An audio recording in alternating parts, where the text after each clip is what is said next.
दोस्तों, तिरुवनंतपुरम के greenfield international stadium में आज जो हुआ वो सिर्फ एक मैच नहीं था, वो था भारतीय बल्लेबाजी का महाप्रलय। भारत और न्यूजीलैंड के बीच सीरीज का 5वां और निर्णायक टी20 मुकाबला जैसे ही शुरू हुआ, स्टेडियम में मौजूद हजारों दर्शकों का उत्साह 7वें आसमान पर पहुंच गया। हर तरफ तिरंगे लहरा रहे थे, ढोल नगाड़ों की गूंज थी और पूरा माहौल इस बात का संकेत दे रहा था कि आज कुछ असाधारण होने वाला है। भारतीय कप्तान सूर्यकुमार यादव ने टॉस जीतकर पहले बल्लेबाजी करने का साहसी फैसला किया। सलामी जोड़ी के रूप में उतरे अभिषेक शर्मा और स्थानीय हीरो संजू सैमसन। पहले ओवर में जेकब डफी गेंदबाजी करने आए, लेकिन अभिषेक शर्मा ने तीसरी ही गेंद पर चौका जड़कर बता दिया कि आज इरादे बेहद आक्रामक हैं। इसी ओवर में 2 और चौके लगाकर उन्होंने भारत को तूफानी शुरुआत दिलाई। दूसरे ओवर में काइल जेमिसन आए और अभिषेक ने उनकी आखिरी गेंद पर 92 मीटर लंबा छक्का जड़ दिया। स्टेडियम गूंज उठा। लेकिन तीसरे ओवर में लॉकी फर्ग्यूसन की रफ्तार ने खेल बदल दिया। उनकी फुल लेंथ गेंद पर संजू सैमसन लॉफ्टेड ड्राइव खेलने के प्रयास में डीप पॉइंट पर कैच आउट हो गए।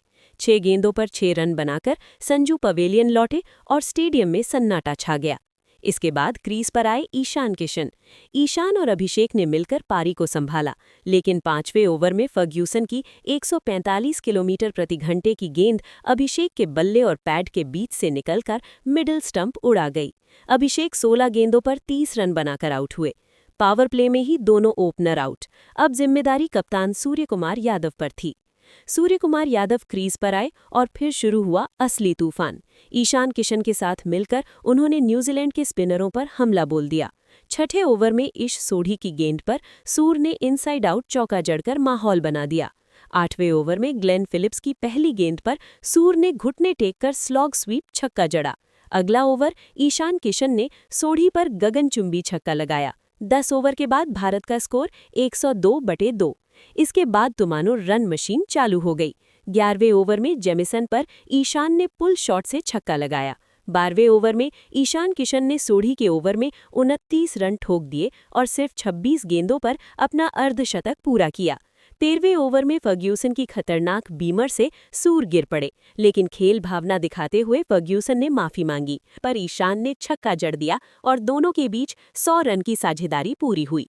14वें ओवर में डफी पर सूर ने 2 लगातार छक्के लगाए और मात्र 24 गेंदों पर अपना अर्धशतक पूरा किया। 15वें ओवर में सैंटनर की चालाक गेंद पर सूर 63 रन बनाकर स्टंप आउट हो गए, लेकिन काम हो चुका था। अब मैदान पर आए हार्दिक पांड्या। हार्दिक आते ही आक्रमण पर उतर गए। 17वें ओवर में सैंटनर की पहली गेंद पर हार्दिक ने छक्का और आखिरी 2 गेंदों पर ईशान ने 2 छक्के। 17 ओवर के बाद स्कोर 226/3। ईशान किशन 42 गेंदों पर 103 रन बनाकर नाबाद। 18वें ओवर में डफी पर हार्दिक ने छक्का जड़ा, लेकिन इसी ओवर में ईशान 42 गेंदों पर 103 रन बनाकर नाबाद हो गए। पूरा स्टेडियम खड़े होकर तालियां बजा रहा था। 19वें ओवर में फर्ग्यूसन आए, रिंकू सिंह ने चौका लगाया, हार्दिक ने छक्का जड़ा और भारत 250 के पार पहुंच गया। 20वें ओवर में जेमिसन की पहली गेंद पर हार्दिक ने छक्का लगाया, लेकिन अगली गेंद पर 42 रन बनाकर आउट हो गए। आखिरी गेंद पर शिवम दुबे ने छक्का जड़कर पारी समाप्त की। 20 ओवर के बाद भारत 271/5, टी20 अंतर्राष्ट्रीय इतिहास का सबसे विशाल स्कोर। दोस्तों, तिरुवनंतपुरम का ये मैदान आज भारतीय बल्लेबाजों के पराक्रम का गवाह बना। ईशान किशन का तूफानी शतक, सूर्यकुमार यादव की कप्तानी पारी, हार्दिक पांड्या की फिनिशिंग, ये सिर्फ बल्लेबाजी नहीं, ये था रनों का महाप्रलय। अगर आपको ये ऐतिहासिक मुकाबला पसंद आया हो तो वीडियो को लाइक करें, चैनल को सब्सक्राइब करें और कमेंट में बताएं आज का असली हीरो कौन। जय हिंद।